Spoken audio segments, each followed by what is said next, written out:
അവനവൻ കുരുക്കുന്ന കുരുക്കഴിച്ചെടുക്കുമ്പോൾ കുഴികളിൽ പതിക്കുമ്പോൾ ജനനഹാരങ്ങൾ ചുമന്ന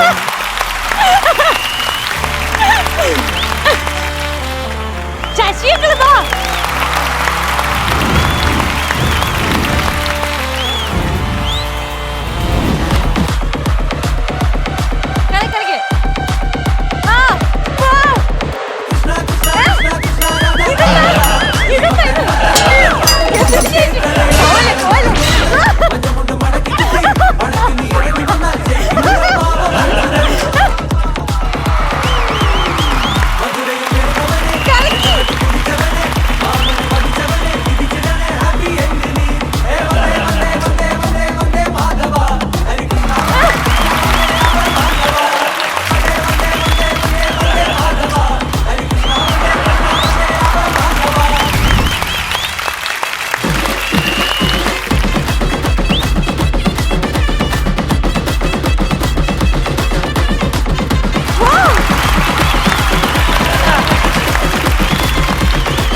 സൂപ്പർ. കാലെങ്ങനുണ്ട്? അതായത് ഈ പാട്ടങ്ങോട്ട് ഇട്ടതും മധു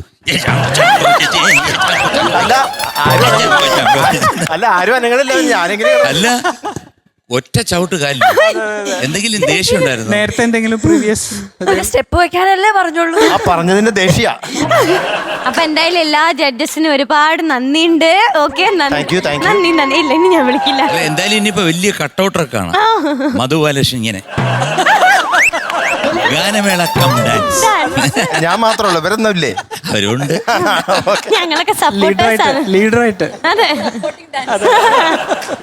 അല്ല, പറയാൻ പറ്റത്തില്ല.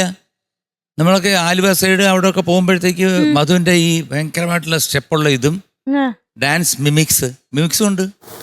ആ പിന്നെ എന്തായാലും ഒരു കാര്യം തീരുമാനിച്ചു, ഡാൻസ് പഠിക്കാൻ തീരുമാനിച്ചു. ഡാൻസ് ഉണ്ട്. അത് വേറൊന്നുമല്ല, കട്ടൗട്ടർ അടിച്ചു വെച്ചിരിക്കുക. അതിന്റെ പ്രിലിമിനറി ആയിട്ടാണ് ഇവിടെ മറ്റേ ഷോയില് ഡാൻസ്. ഇതിൽ ഭയങ്കര ചവിട്ടി ഡാൻസ്, ഇങ്ങനെ പലതും പഠിക്കാൻ പോവാണ്. അപ്പം പാട്ട് അടിപൊളിയായിട്ട് പാടും. ഡാൻസ് ഒരു 3 മാസം കഴിയുമ്പോ കൃത്യമായിരിക്കും. പിന്നെ മിമിക്രി ഉണ്ട്. ആ കമലഹാസനെ ഇവിടെയുള്ള എല്ലാവർക്കും എൻ്റെ നമസ്കാരം. ഇങ്ങനെ പെട്ടെന്നെല്ലാം പറഞ്ഞാൽ എനിക്ക് കുറച്ച് ബുദ്ധിമുട്ടാണ്. കടവുൾ പാതി മൃഗം പാതി ചേർന്ന് കലന്ത കലവൈനാൻ. കടവുൾ പാതി മൃഗം പാതി சொன்னபடிகள் மக்கர் பண்ணாத. எத்தனை பேர் இருக்கு, அத்தனை பப்பனா செய்வன் நான் தானே செய்யற காலையில ஏதாவது கேட்டிருக்கியா?